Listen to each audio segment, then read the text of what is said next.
Bonsoir, bienvenue à tous. Merci de nous retrouver pour ce nouveau numéro d'Éco-Sud. On va parler éclairage.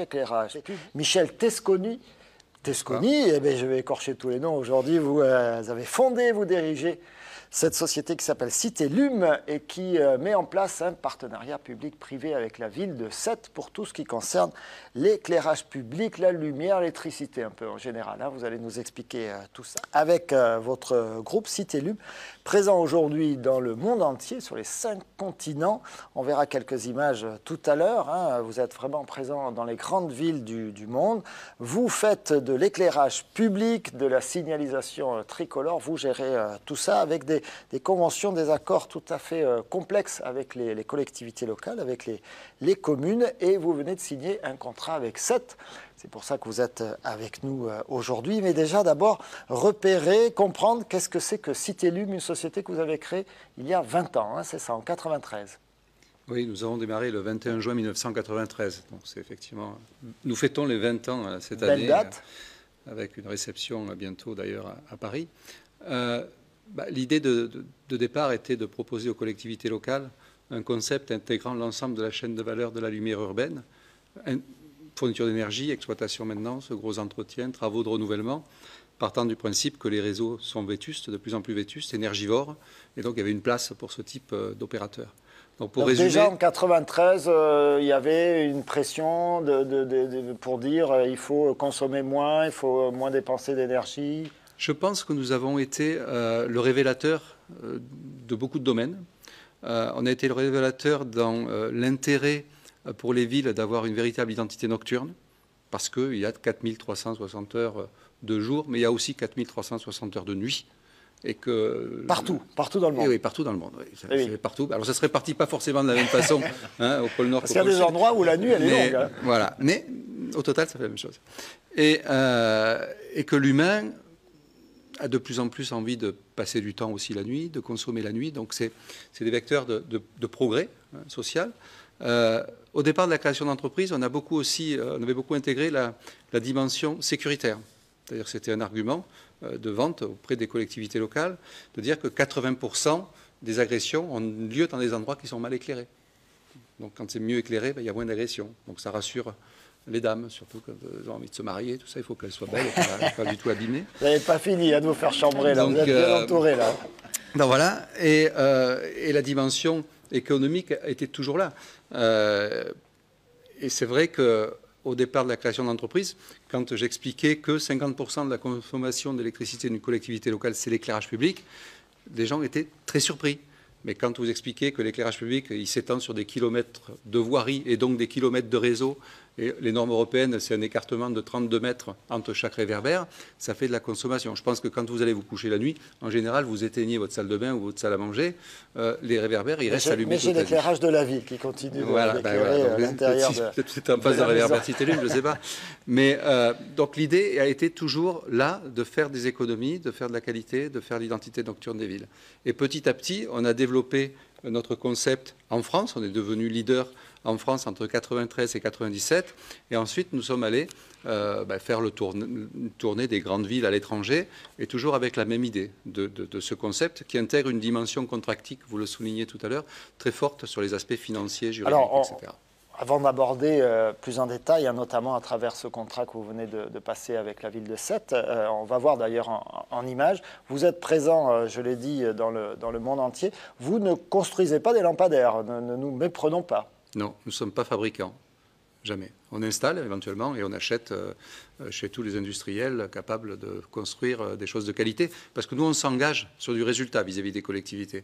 C'est ça. Donc nos prestataires industriels doivent aussi répondre à des cahiers des charges très performants que nous élaborons.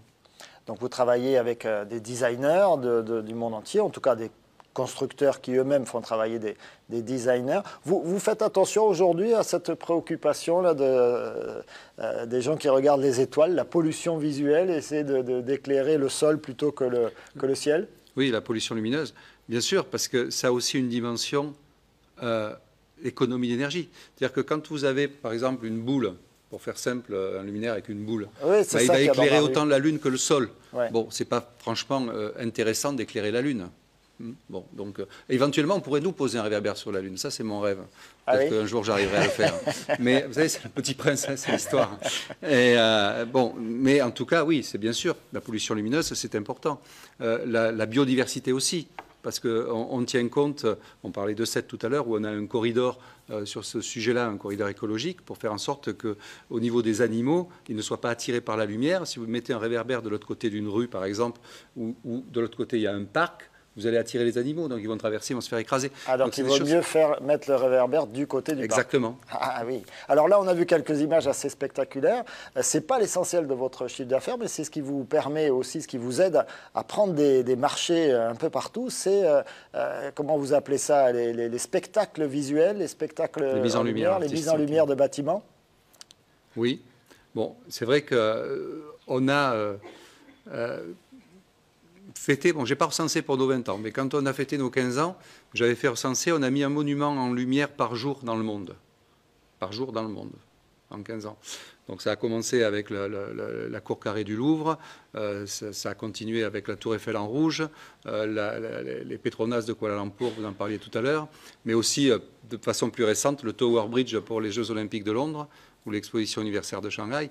Donc on est effectivement très présent sur le domaine artistique grâce à nos réalisations avec l'engagement du résultat. C'est-à-dire qu'on ne fait pas uniquement le concept, bon, on a des concepteurs lumière chez nous, mais on fait aussi la réalisation et on s'engage sur le résultat. Ceci est très important, c'est toujours le résultat et l'engagement sur le résultat. Donc vous avez parlé de Londres, Kuala Lumpur, Phnom Penh, Venise, Madrid, je ne sais pas combien de villes à travers le monde, et donc 7 désormais, avec une convention, ça y est, elle est signée, c'est parti. Tout à fait, nous avons démarré. Bon, tout d'abord, petite focale, parce que c'est vrai qu'on est une société très internationale maintenant au niveau du groupe Citélum, mais il n'en demeure pas moins que la France est un pays très important dans nos implantations.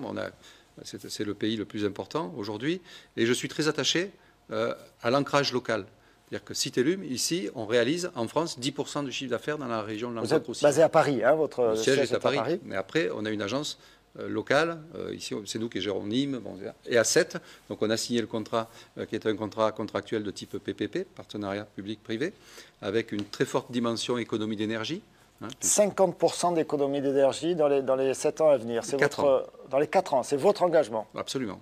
On s'engage à faire 50% d'économie d'énergie sur les 4 ans. Ça veut dire que c'était vraiment très mauvais comme réseau. C'est très mauvais, mais bon, oui, mais c'est souvent le cas, hein, en plus dans les villes qui sont comme ça, en bord de mer, où il y a une érosion qui se fait beaucoup plus rapidement qu'ailleurs. Ça abîme les réseaux, ça abîme, sont vite oui, ça abîmés. abîme. Et puis là, c'est vrai qu'on s'engage à rénover 80% du parc d'éclairage public, soit à peu près 6800 luminaires. Donc c'est très important, très important. 50% on va rénover l'économie 80% du réseau. En chiffres, ça fait combien de millions d'euros? 49 millions sur 20 ans. 49 millions sur 20 ans. C'est pas sur 6 mois, hein, c'est sur 20 ans. Oui, ça fait plus que sur un an. Sur un an, ça fait 500 000 euros du coup. À peu près.